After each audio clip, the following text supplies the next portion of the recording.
こんにちは。アルファアドバイザーズの坂下です。今日はケンブリッジのエグゼクティブ MBA についてお話していきたいと思います。なんと今日はケンブリッジのエグゼクティブ MBA アドミッションの方々が来ていただきまして、学校のプログラムの説明をしていただけることになりました。ケンブリッジといえば皆さんも名前をご存知の通りのイギリスのトップスクールなんですけれども、今回はエグゼクティブ MBA ビジネススクールの中でも比較的ミドルキャリア以上ですかね、30代とか40代以上の方で、MBA に行きたいという方向けになっております。でケンブリッジは場所がイギリスなので、欧州に駐在をしているとか、このエグゼクティブ MBA というのは、お仕事を続けながら時々通う、具体的に言うと大体月に1回くらいの目安なんですけど、そういうふうに通うというタイプになっていますので、欧州ですね、イギリスに比較的アクセスしやすい地域で働いていらっしゃる方はもちろんですし、日本からもケンブリッジのエグゼクティブ MBA に行っている方がいらっしゃいます。少し遠いんですけれども、飛行機に乗って現地で5日間くらい過ごして勉強するっていうスタイルになっております。ですので、お仕事を辞めにくいとか、ご家族がいるとか、もうお仕事をそのまま続けたいという方にはぴったりですし、そのまま本当に素晴らしい環境で学ぶことができて、かつ、その後のキャリアももう C レベルというか、経営層の方に行けるパスにもなるということで、EMBA、ケンブリッジもそうですし、他の学校も含めて、アルファでも日本一の数サポートしてますので、ぜひご興味がある方はいつでもご相談いただければと思います。で今日もケンブリッジのアドミッションの方々にお話しいただくんですけれども、もっと話を聞いてみたいとか、あとアプライしてみたいとか、そもそもケンブリッジと他の学校もね、もちろん EMBA プログラムってありますので、どこが自分にとっていいんだろうなっていうようなことを、ぜひご興味がある方はご相談いただければと思います。アルファではまず無料相談というのを最初にやってますので、ご興味がある方、個別に相談してみたい方は、無料相談チャットからいつでもご連絡いただければと思います。前半はアドミッションの方にプレゼンテーションしていただいて、皆さんからご質問があれば、どんどん質問、コメント入れていただければと思います。なかなか直接聞ける機会ないと思いますので、日本語で構いませんので、どんどん入れていただければと思います。So Daniel, thank you for your time today. And could you go your presentation? Yes, thank you for having us. So hello everybody, welcome to this information session about the Cambridge Executive MBA programs at the University of Cambridge Judge Business School. Introducing myself, I am Daniel Simmons. I'm Admissions and Recruitment Manager for the Executive MBA programs. That's both for the Cambridge Executive MBA and the Global Executive MBA, which we have just launched. I'm joined today by my colleagues, Rachel Veely, who is the Senior Recruitment and Admissions Manager for also both Emba programs, and Valentina Sredeva, who is Admissions and Recruitment Manager for both Emba programs.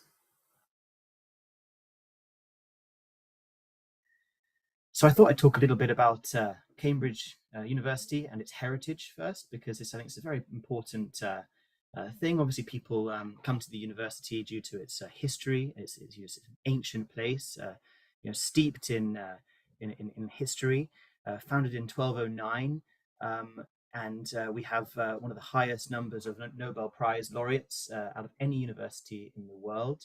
That's 121 Nobel laureates who are affiliated with Cambridge, and that's since 1904, since the prize was launched. These include Isaac Newton, Charles Darwin, and a number of notable alumni, as you can see here as well, that we've had study at the University of Cambridge. We have £592.4 million in research grants and contracts. It's an extremely high number. We have around 4,000 PhD students and 1,500 academics. We are consistently ranked in amongst the top universities in the world, according to the Times Higher University rankings.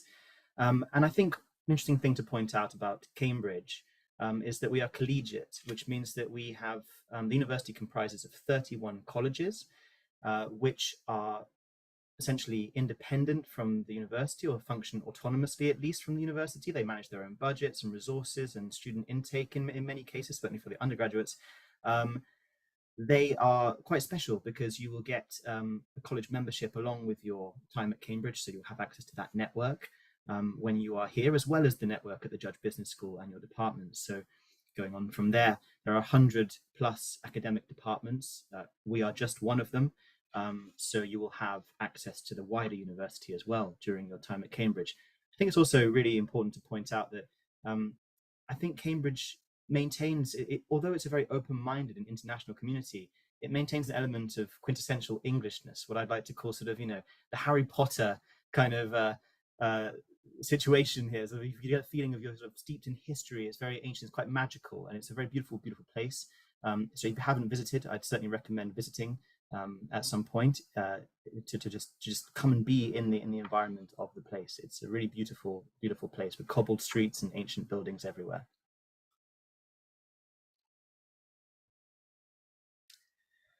So Cambridge today, a little bit about Cambridge and Judge Business School. So Cambridge is a hub for business and tech. We have 26,000 companies that are based in Cambridge or have offices here. $23 billion businesses based in Cambridge. 308 patent applications per 100,000 residents, which is one of the highest in Europe and the highest in the UK. And the university has 48 billion pounds in turnover. The Judge Business School was founded in 1990 by Lord and Lady Judge. It has 70 world-class faculty, all producing cutting-edge research. And we have just had a very expensive extension added to the school to add extra lecture theatres and seminar rooms. Yes, and I think this adds a very important kind of element to the university, to the Judge Business School, in that we can now host larger sessions for our lectures.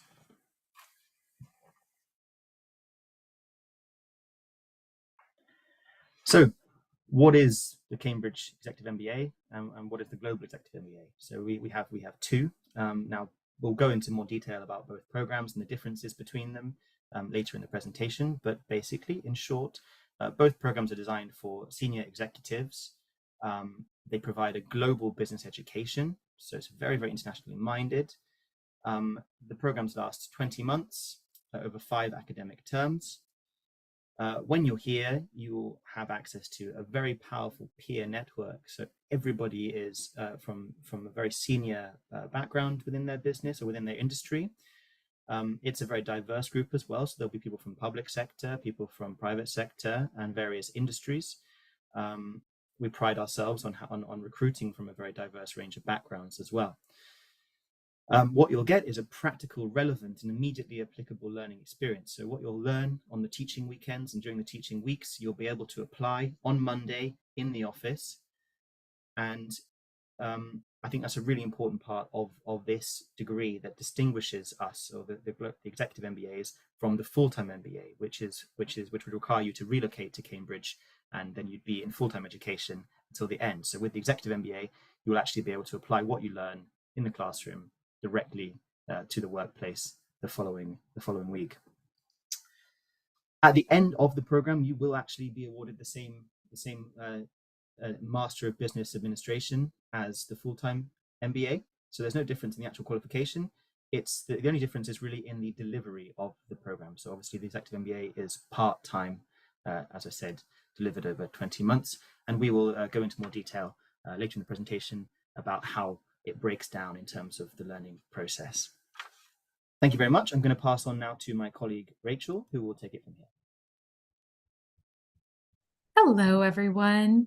I am Rachel Veely. I'm Senior Recruitment and Admissions Manager for our Executive MBA programs. And I'm going to tell you a little bit more in the following slide about our programs and how they kind of differ.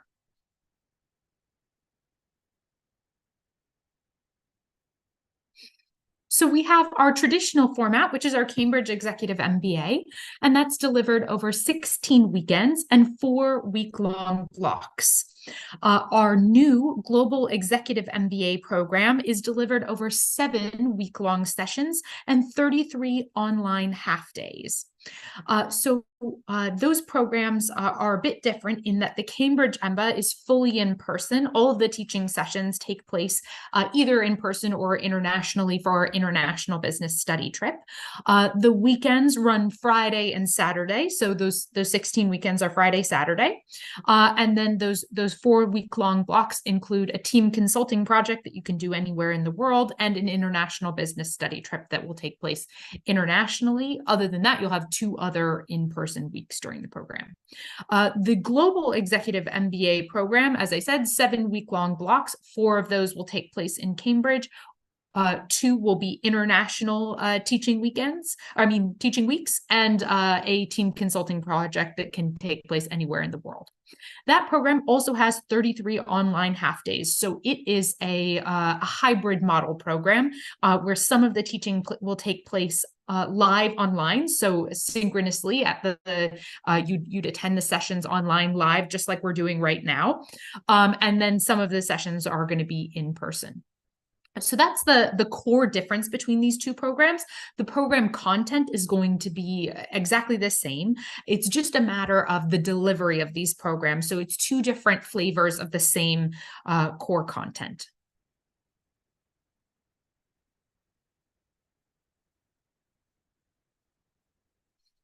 To put a slightly finer point on that core content, you can see here an overview of our course content that we have over the 5 academic terms that you would complete during your executive MBA studies. So in term 1, we have a number of our more quantitative heavy topics, and we think those are going to be really important building blocks for the rest of your experience on the executive MBA program. But if you're not necessarily an expert in finance or quant, don't fear, because we do set you up with a study group in each academic term, and we change out those study groupings for each term. So we would try to put someone in your study group who, for instance, has kind of a finance or accounting background in term 1, and we change out those groupings each term to try to make sure that you have sort of an area expert in your group for each term as much as possible. So that's term 1. In term 2, we have our international business study trip. This is a time where we look at risks and opportunities in a slightly different economic environment. We go somewhere different every year, so I don't know where we'll go for our next couple intakes, but a few of our past trips have included Sao Paulo, Brazil, Berlin, Lisbon. We're about to go to Vietnam on an upcoming trip, so all kinds of different locations for our international business study trip. In terms 3 and 4, you'd be working on your team consulting project.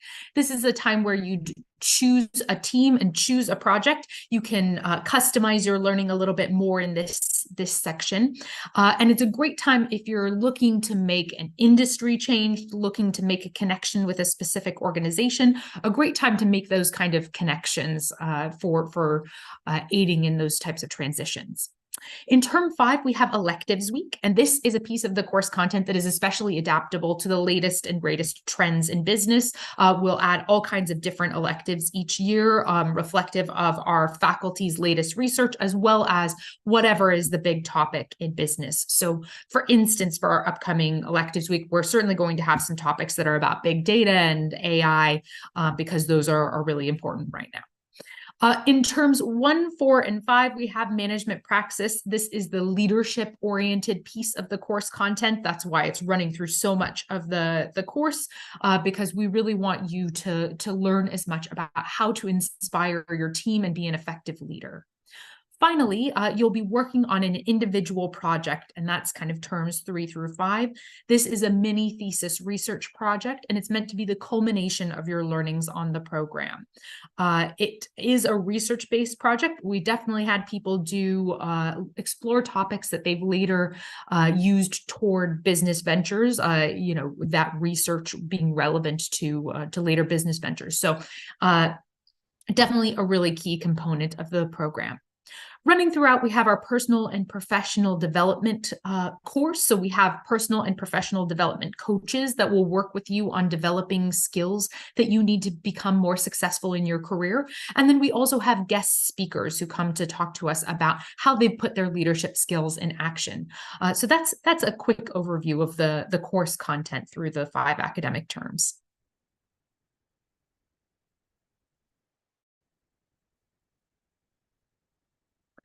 Once per term, we'd have a formal dinner at one of the Cambridge colleges. And I think that is one of the pieces that really makes the program kind of magical in that way that Daniel mentioned earlier in the presentation. We have an opportunity to visit a lot of the historic Cambridge colleges, have a lovely meal. Usually we'd have a guest speaker at one of these meals, and it is a really special time to network with your colleagues as well as experience some of the sort of wider world of the University of Cambridge outside of the business school. We have other optional Friday events that we hold during our teaching weekends. So for instance, events on entrepreneurship, events on circular economy, all kinds of different things, depending a bit on our cohort interests, as well as latest kind of faculty research and whatnot.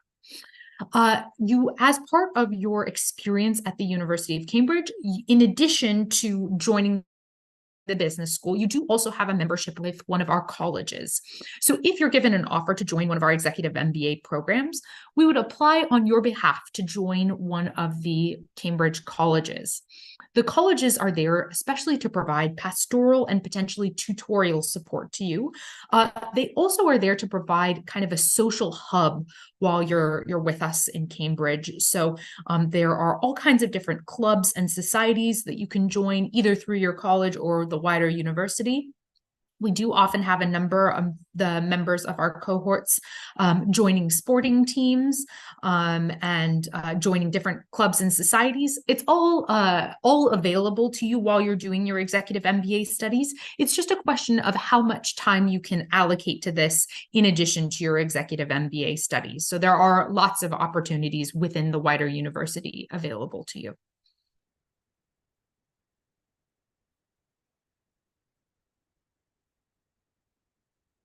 Let me tell you a little bit more about who tends to join our executive MBA programs. So we're looking to bring in senior level professionals. What that means in this case is going to be that you have usually kind of a senior functional role and are looking to take on broader strategic responsibilities, or you're already in kind of a more senior level role and are looking to kind of re-engage in the academic environment, get back to some of the important business fundamentals. So kind of some level of management responsibilities will be expected, that you have experience managing budgets, managing projects, managing resources, or managing teams. You don't necessarily have to have been doing all of those things, but we would want to see some level of management experience in your track record before beginning the program. We expect our participants to have a global business focus, so that you have kind of a global outlook. You don't necessarily need to be holding a role currently that is very internationally facing, but that you're interested in kind of more internationally facing roles and interested in working with a highly international cohort. We expect a very strong academic background going into our executive MBA programs, as well as strong functional skills. So a senior level role, as well as a strong previous academic record. And then finally, we would suggest that while you don't need to be financially supported by your organization, it's great if you can be, but we would really recommend that you have some kind of conversation with your organization about undertaking your executive MBA studies, and that you have their support in taking the necessary time to complete the course content. All right, with that, I'm going to hand over to my colleague Valentina, who's going to tell you a little bit more about some of our most recent cohorts and what they kind of look like in a breakdown. Thank you so much, Rachel. Hello, everyone. My name is Valentina Staredeva, and I am an admissions and recruitment manager for the Global EMBA and for the Cambridge MBA program here at CJBS, or Cambridge Business School in other words. So now I am going to walk you through some of the stats that we decided on sharing with you today on some of the countries that on most of our countries that our applicants are living in and coming from. But first, I will start with sharing some data on the EMBA 2023 cohort. You can see on this slide an overview of the different subsectors and industries all of our 2023 EMBA applicants are coming from. We had 102 participants coming from 40 nationalities, including the dual nationalities. The average years of work experience was and still is 13 years. The average age was 38, and the industry subsectors are 34. I would like to share one of our biggest achievements this year, and this is the fact that we have increased the percentage of female students enrolled on our EMBA program this year, and we've increased that up to 36%, which is amazing. In terms of gender balance, you will be surrounded by applicants from coming from different walks of life, as well as having a very diverse thoughts and industries, as you can see on this website, including the gender diversity. And so the winner in terms of subsectors would be technology. As you can see, 12% of our EMBA 2023 participants were coming from the technology subsector, and then second comes the public sector, 8%, and then we have financial services and asset management, 5%. So when pursuing an EMBA course or degree, most people think that they will be surrounded by finance people or people who are working within the finance industry and investment banking in particular. However, we are extremely lucky to have participants and applicants submitting their application from all sorts of industries. They are extremely diverse, and you can see this by having a look at the stats on the screen. It is amazing class that we've recruited, the Emba 2023 cohort, and we're very proud to share these stats with you.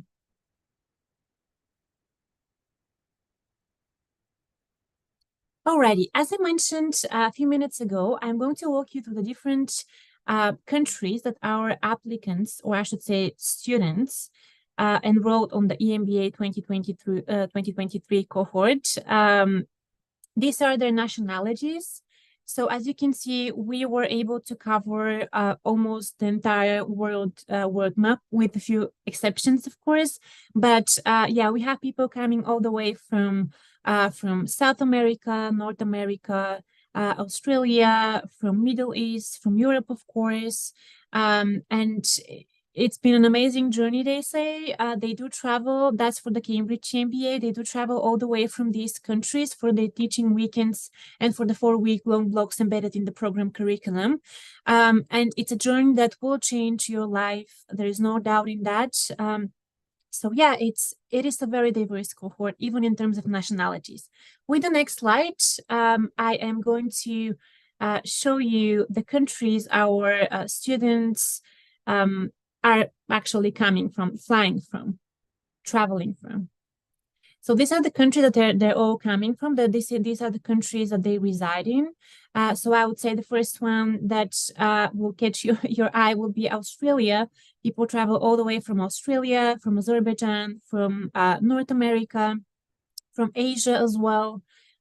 So it is a very vibrant and very enjoyable atmosphere here in the school during the teaching weekends, because everyone is coming from different countries, representing their the culture of the country, the business environment of the industry in the country that they reside in. So it's a very powerful network that you're going to be having an access to.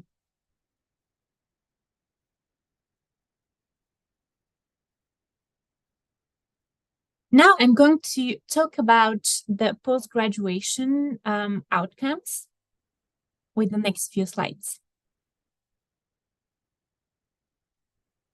Speaking about lifelong network, once you complete your EMBA or global EMBA course, you will be having an access to the EMBA wider network, meaning that you'll be having access to your, peers. You'll have your EMBA class network, peer network. You will have WhatsApp groups and whatnot. You will be keeping in touch with these people constantly because they will become your second family. You're going to be spending so much time with them, when you are back at home and when you are in Cambridge. So they will really become, your friends. They will become your friends.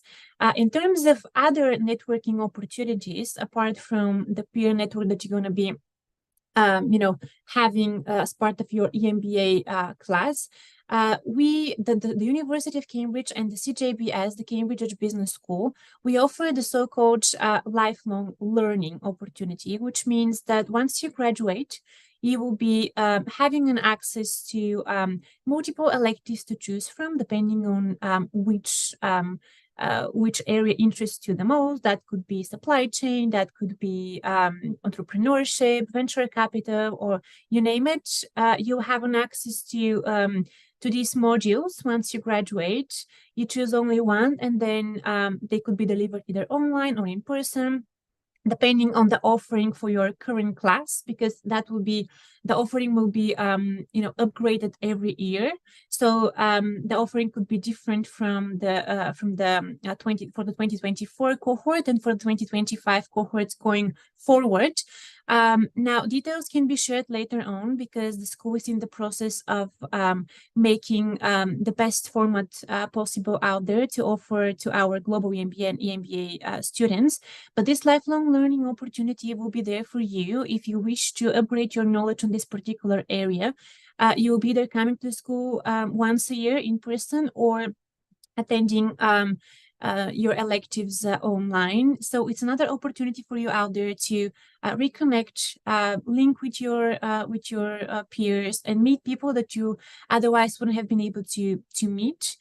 Because the lifelong learning network would also include people who graduated a long time ago from the Cambridge EMBA program, which is a great chance for you to further expand your professional network.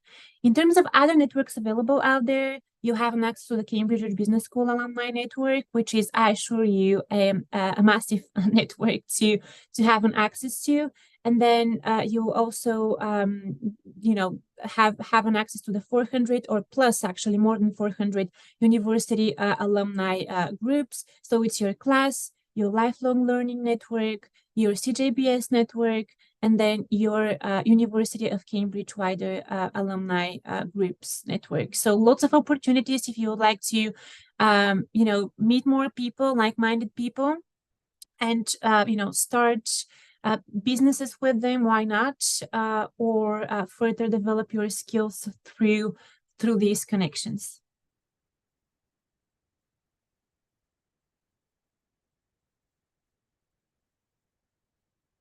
So now I'm going to talk about our admissions requirements, which are very important if you're planning on submitting an application for the Global MBA or for the Cambridge MBA programs. So first, that will be the professional experience. So we are looking to recruit established senior executives with managerial responsibilities. Now, what do I mean by managerial responsibilities? That could be either resource, project, budget, or team management responsibilities. It doesn't necessarily have to be all of that, all of these that I just mentioned. However, we would strongly suggest and advise you when you create a profile on our system to highlight your management or managerial responsibilities. Let's say you could have only a resource or budget responsibilities. Please do highlight this in your application. In terms of academic achievements, we're looking to see a minimum of a good 2-1 honors degree or the international equivalent of that. We have an amazing conversion tool on our website. If you happen to obtain your degree in Japan or in any other country that is not the UK, you can see whether you will meet the minimum academic requirement for the course via this conversion to on our website. You just need to enter the information about your, the university that you obtained your degree at, and then the result, the GPA score that you have obtained, and then it will tell you whether this will meet the minimum academic requirements for the course.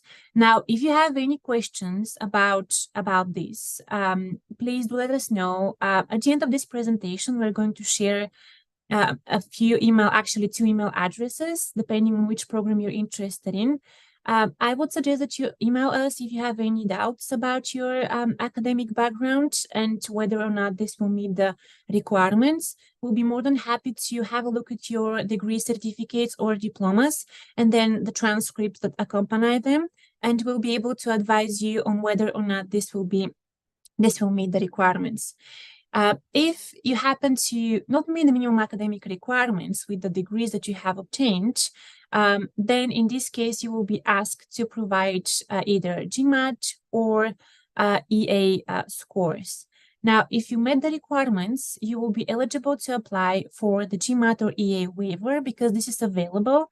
You apply as part of the application form. You just indicate your interest on the application form and share your thoughts on why you should be given this waiver, mentioning your academic background, your results, and of course, how you've been using your numerical and quantitative reasoning skills on a daily basis at your current organization or previous organizations. If you don't meet the minimum academic requirements, you must provide GMAT or EA scores as part of your application. So that would mean that you have to have this ahead of your application submission. This will streamline the whole process immensely because you will be asked for this one way or another. If you submit your application without the EA or GMAT scores, this could it won't affect your application negatively, but in terms of timeline, you should be asked to provide that later on in the process, and it will just save you time and save the admissions and recruitment team time if you submit that early days with your application. So I would suggest doing that if you don't meet the academic requirements for the course. In terms of which exam to sit, the GMAT or the EA, the executive assessment, this is what the abbreviation is standing for, EA.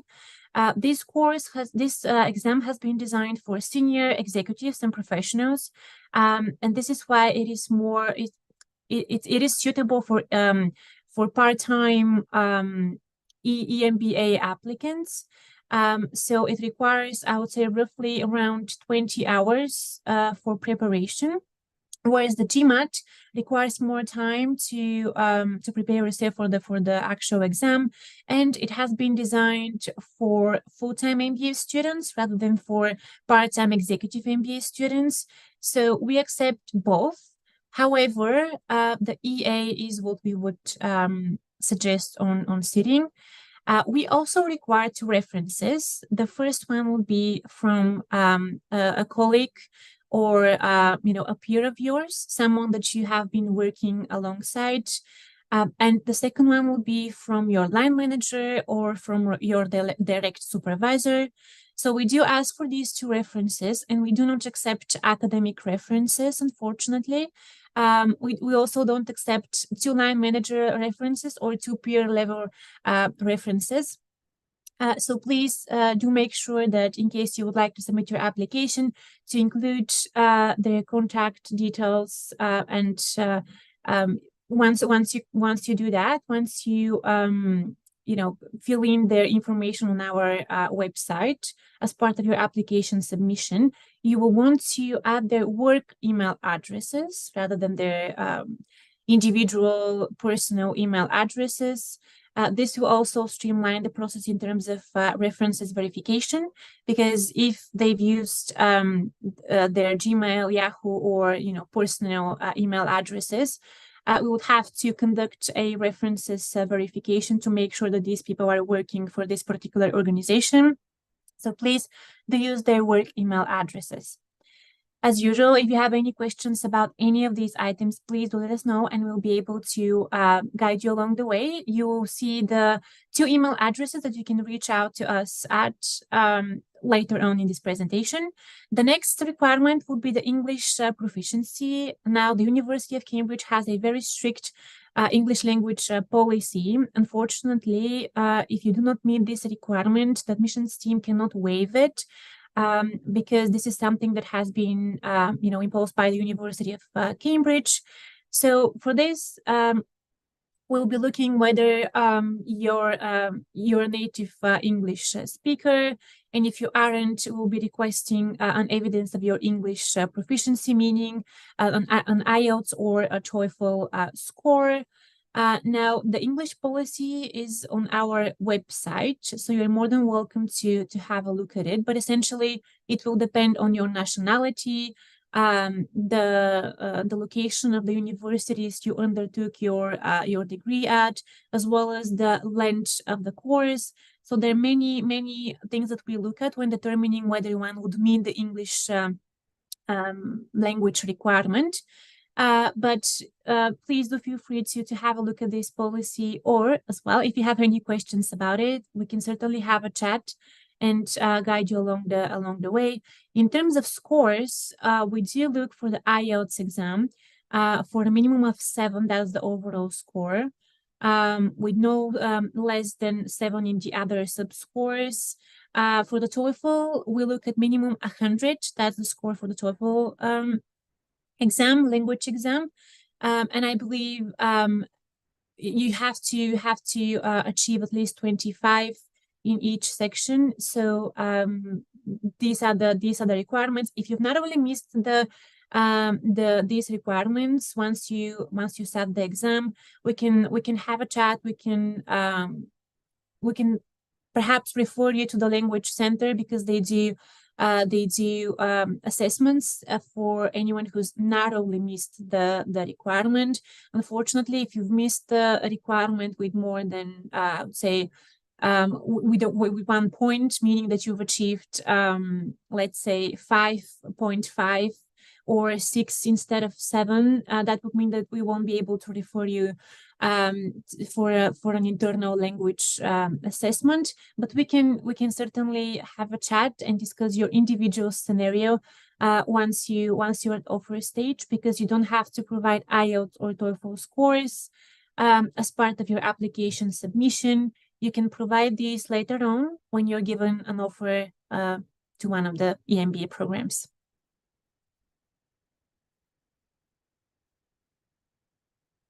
Alrighty, so now you can see both of our email addresses, the ones that I kept mentioning throughout this presentation. So if you have any questions about the Cambridge MBA program, please feel free and don't hesitate to email us at the emba-inquiries@jbs.com.ac.uk.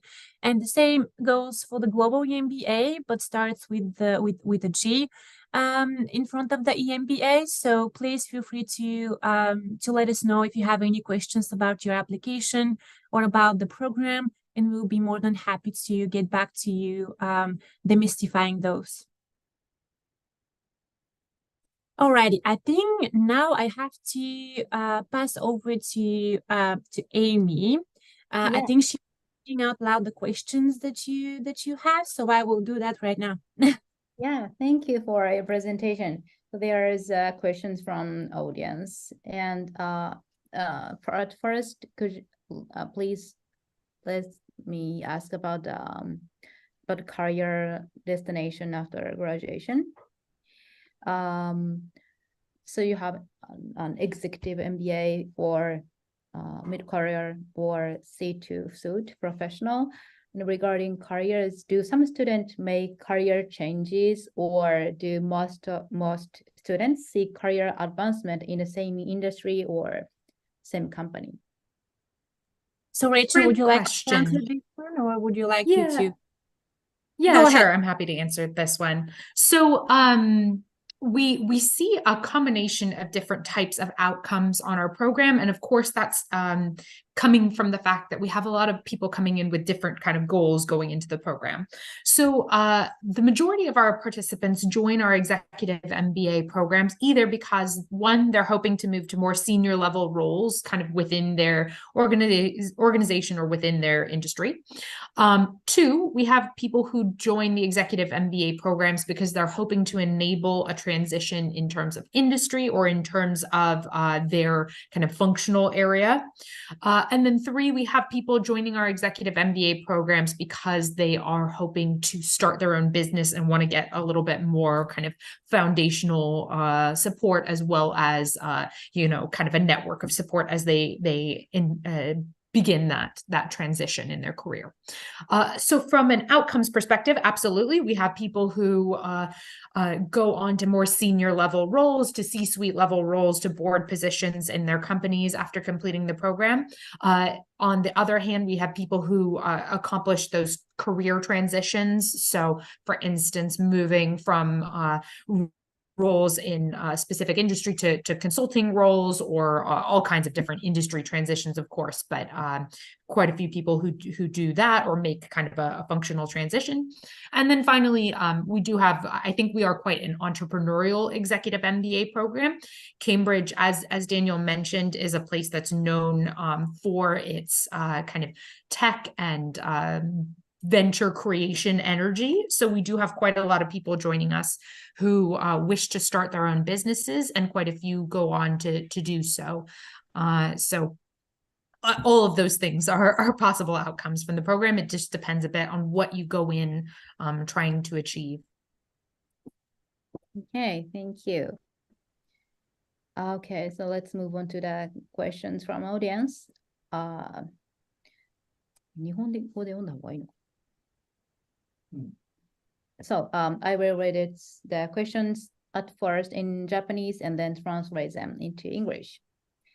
ではちょっと質問に、移りたいと思いますが、まずはですね、ちょっと先ほど私からキャリアのお話を、質問させていただいたんですけど、もちろん同じ業界、同じ企業の中でプロモーション、よりシニアなポジションに上がっていくとかっていう方もいますし、業界を変える、あとは何か違うファンクションを変えるって方もいますし、あとは事業を始めるためにネットワークとか、土台の知識をつけたりっていう方もいらっしゃるということでしたね。結構ケンブリッジ自体が割と企業の文化を、アメリカだとシリコンバレーみたいな形で持っているので、ケンブリッジをね、結構起業したいという方も行かれたりしますね。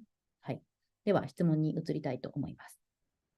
まず、一つ目ですね。卒業後はイギリスで就職する方もいるのでしょうかということで。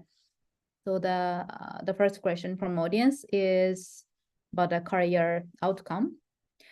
And do some of the students find a job in the UK after graduation? I mean, she means for international students, for example, in Japan.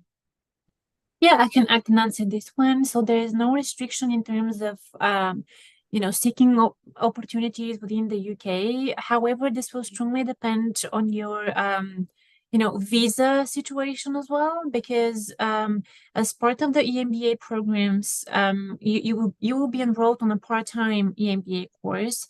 So the university won't be able to issue a full-time visa for you, meaning that you won't be required to work or live in the UK. So you will be entering and exiting the country under the visitor visa route. So imagine that you're coming to the UK just for tourism or to visit a friend. You will use your passport the same way for your EMBA program teaching weekends, or for the 4-week-long blocks in Cambridge when it comes to the global EMBA course, because the program schedule is different. But essentially, if you already have a visa and you are legally eligible to work in the UK, then I don't see an obstacle towards doing that, because you will certainly be able to find a job in the UK, especially having the University of Cambridge on your CV, having completed the EMBA or the Global EMBA course. But the only, restriction, I wouldn't call it a restriction, but the only thing that you have to bear in mind would be your visa situation. It really depends on the country that you're coming from and you hold the citizenship from. So yeah, I would say do your research, and depending on your nationality, you can have a better understanding of whether or not you'll be able to find a job in the UK once you complete your course, because the course, everyone, basically the Global MBA and the Cambridge Emba, they're both 20 months long. That's the duration of the programs. So that's roughly 2 years. Even if you start the course, and you don't have the intentions of finding a job in the UK, you will still have time to figure these bits and bobs, to figure them out. So yeah, that would be my advice. I'd just quickly add that we do have a lot of people make country transitions after completing the executive MBA programs. Valentina makes a good point highlighting the visa, that it's if you are studying on the executive MBA programs, you're not going to automatically end up with a visa that leaves you with kind of a longer term opportunity to reside in the UK. But definitely executive MBA studies can help enable those transitions. And we do have a lot of people move, to the US, to the UK, to various countries as part of joining new companies after completing their executive MBA studies. So it really depends a bit on your goals. Exactly. And not to mention that you can be even sponsored by your employer. If you find a job that's, let's say, based in the US, and this employer is willing to sponsor you, then, I don't see an issue there. You'll be able to move to the US or any other country and, continue your professional life there. Okay, thank you. イギリスで就職する方もいるんでしょうかってご質問だったんですけど、結論、やっぱりビザが一番ビザのところがクリアできれば、ケンブリッジっていうのもレジュメに刻まれるわけですし、きちんと皆さん学ばれているので、就職っていう可能性もあるかなというところですかね。パートタイムのプログラムなので、フルタイムのいわゆるケンブリッジであれば、もう現地にずっといるような MBA と違ってパートタイムの MBA なので、卒業したから現地で働けるビザっていうのはないので、ビザのところがクリアできれば、何かしらで、イギリスは結構時期によって違うんですけど、グラデュエイトビザっていうのからちょっと EMBA まで行ってしまうと卒業年度がだいぶ経っているので、対象外の方もいるかもしれないんですけど、世界のトップランキング50位くらいまでだったかな。で、大学を卒業していれば、グラデュエイトビザというので、イギリスで働ける権利を持ってたりする方もいると思うので、一つはビザの問題がなければ、全然スキルセットとか、もちろん学歴もね、ケンブリッジのネットワークもあるので、就職ができるっていうことと、あともう一つは、ケンブリッジに限らないですけれども、会社の方でスポンサーして、日本だと駐在みたいなイメージだと思うんですけど、アメリカとかイギリスとか、その地域で採用されれば、そこで働くこともできるかなというところですかね。はい。では次ですね。チームプロジェクトなどもありましたが、学校での授業以外では、オンラインでコミュニケーションをされているのでしょうか。どのようなテーマに取り組むか、具体的な例があれば教えていただけますでしょうかということですね。Okay, so the next question is about the curriculum. So there seemed to be a team project and some team discussion during the program. And how do students communicate with each other outside the campus? And one more question is about a team project. Could you give us some example on what kind of topics they work on during their team project period? Sure. So to the first part of the question, I'm sorry, could you repeat the first bit? It's left me. The first question is, how do students communicate with each other outside the campus? They use online too and some other. Yeah. So alongside your program experience that you would have in person with us, we have an online learning platform where you'll find a bunch of the program content available with information from faculty about what you would need to the readings you'd need to complete, an area for uploading assignments, things like that. And then also there is a chat function on there so that you can connect with your colleagues on the program. That aside, you get access to the Microsoft Office suite as part of the program experience. So Microsoft Teams, I think, is one that people will frequently use to communicate with their colleagues on the program. And then finally, I think informally, our students very often set up WhatsApp chats that they use for more informal communication. So a lot of different channels for communicating with your colleagues during the program for the communication purposes. Then to the next question about the team consulting project. Well, people do team consulting projects for all kinds of different organizations. It really depends a lot on what your interests are, but I can give a couple examples of some past team consulting projects. For instance, one of our alumni who really loved their team consulting project did a project for, I believe it was the, was it Azerbaijan? I think it was for the Azerbaijan government trying to improve their postal service. It was a group of students. So usually our team consulting project would be 5 or 6 students together, agree on a specific project. They generally would source their own projects, although we do have a number of alumni and companies who will come to us with suggested projects. And for this project, they visited various sites and came up with some recommendations on how they could improve their postal service.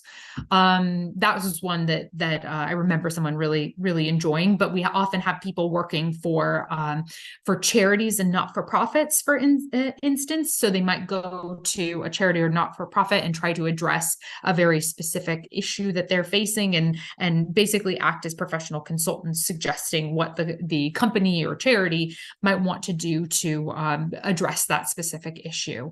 I'm trying to think of another specific example of a team consulting project that was notable. And one that comes to mind is a number of years ago, we had a participant who joined us with kind of a financial role at Airbus. He did a team consulting project with some other members of his cohort on working with some people who had kind of more of a sciences background to present to their company a bit about how they could incorporate lightweight materials, carbon nanomaterials, into their airplanes to be more kind of energy efficient.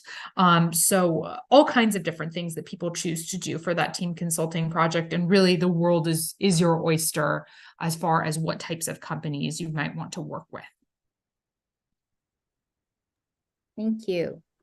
はい。なので、オンラインで、まずその生徒さんですね、キャンパス以外でやり取りするときは、Teams とかを使って皆さんやり取りをしてっていうことで、オンラインのプロジェクトに関しては、実際の企業さんですね、今おっしゃってたのは、そのファイナンス系のところの企業さんのプロジェクトに取り組んだりっていうこともされているということでした。はい。では次のご質問ですね。EMBA とグローバル EMBA の違いをもう一度教えてもらえますか？日本からはどのくらいの頻度でケンブリッジに行くことになりますかということですね。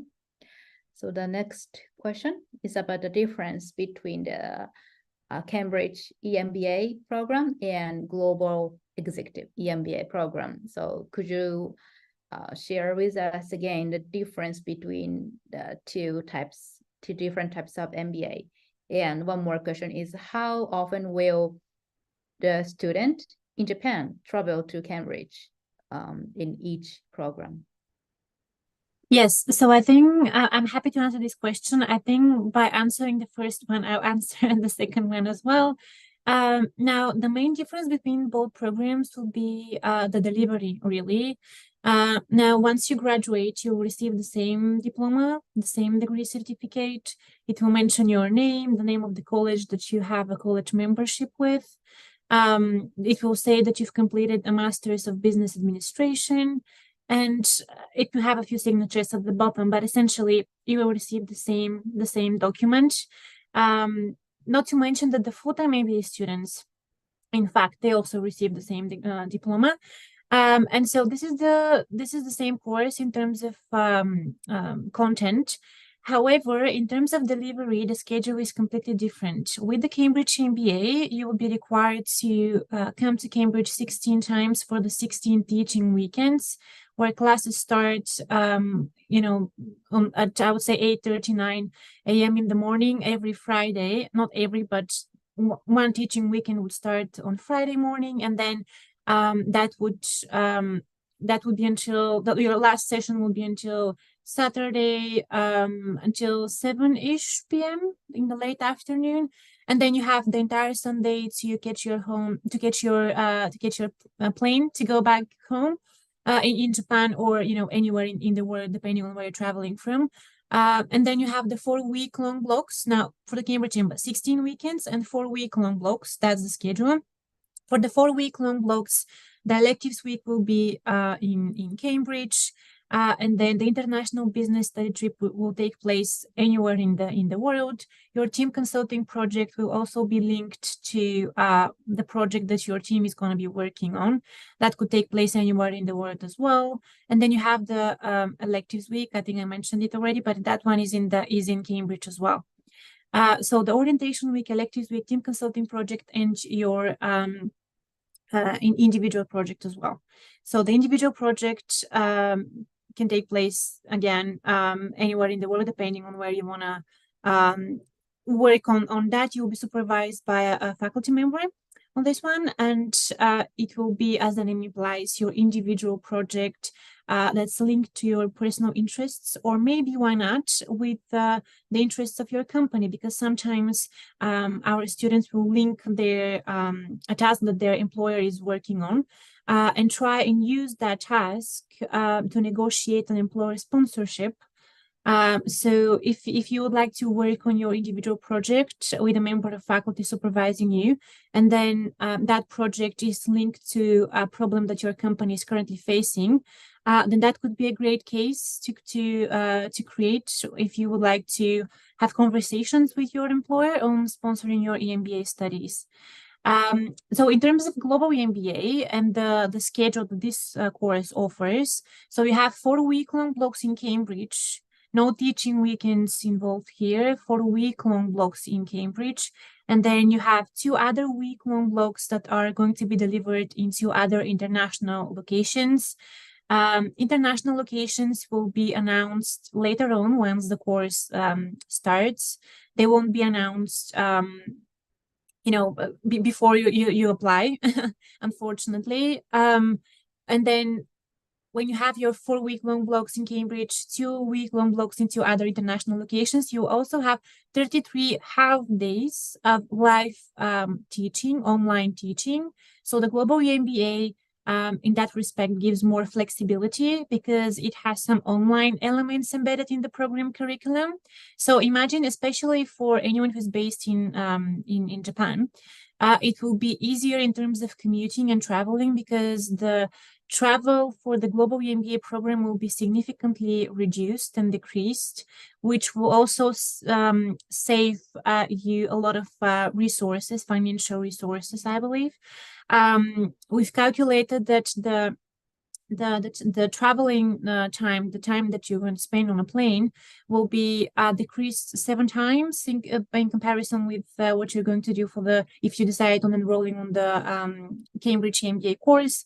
So the global MBA definitely allows and gives you more flexibility in that respect.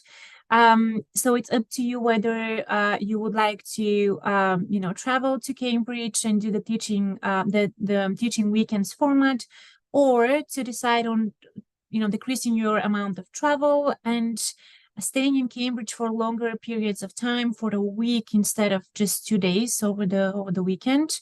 So that's the main difference, really. But you will have an access to the University of Cambridge, all sorts of networks, and all the things that we have talked about through this presentation. The global MBA will give you the same experience as the Cambridge MBA, perhaps even more international experience due to the fact that there are 2 international trips embedded in the program curriculum. So that's an incentive apart from the online elements embedded in the program curriculum. So I think that these are the main differences here. But if you have any further questions on them, I can certainly elaborate more. Thank you. なので、ご質問はですね、その2つプログラムがあるということで、ケンブリッジ EMBA プログラムというのと、グローバル、EMBA プログラムというので、内容は同じで、そのデリバリー方法が違うというのをプレゼンテーションの中でもおっしゃってたんですけども、実際現地に行く日数とか、で、が違うということと、あとグローバル、エグゼクティブ MBA の方については、その違う地域ですね、イギリス、ケンブリッジ以外の違う地域にも、そのスタディトリップっていうのに行って、実際現地で学ぶ、いろんな各国に行って学ぶという機会があるというところですかね。あとは、先ほどのスライドにもあったんですけれども、グローバルエグゼクティブ MBA の方は、ハーフデイなので、半日くらいオンラインで学ぶ期間が結構あるっていう、33日間、1年間、プログラムを通して33日間あるということで、結構細かく教えてくださったんですけども、多分ですね、ケンブリッジのページにカレンダーが載っているので、それを見ていただくのが一番実際に、例えば、今、カレンダーまた皆さん見ていただくか、ぜひアルファにも聞いていただければと思うんですけど、例えば、ケンブリッジ EMBA の方は、だいたい金曜、土曜という感じで、一月に金曜、土曜、2日間ですね、学校に行って授業を受けるというのがあるっていうことですね。で、あとは、例えば2025年、4年度っていうと、3月に関しては、3月に1週間ケンブリッジに行って、そこで、インターナショナルスタディトリップの違う国に行って、そこで、授業を受けるというのがあったりとか、あと10月には実際に現地でチームコンサルティングプロジェクトをやるというのがあったりとかっていう形ですね。なので、実際に渡航というか、日本で働いている方が日本から海外に行く機会が少ないのは、多分ね、グローバル EMB の方が若干少ないみたいですけれども、その分オンラインが入ってくるという感じのようです。なので結構複雑というか、言葉で説明すると複雑なので、ぜひ皆さん聞いていただければ、一緒に日程とかも見ながら、どちらの方がいいかなっていうのも考えていきますので、ぜひご相談いただければと思います。はい。あとはですね、じゃあ次の質問ですね。次が最後かなと思いますが、the next question is about English score, English proficiency. So,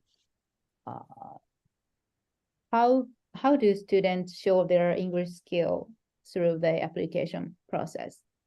I think you said the TOEFL or IELTS test, or is there any other way to show their English proficiency test, English proficiency? Sure. So for the purposes of the application, they'd be welcome to tell us a little bit about any work or academic experience that they've had in English. And then we can evaluate from there whether you'd need to do a TOEFL or IELTS. But in terms of what tests people can take, the main options available would indeed be IELTS or TOEFL. There is an internal language assessment that we can refer some candidates to who have extensive academic experience in English.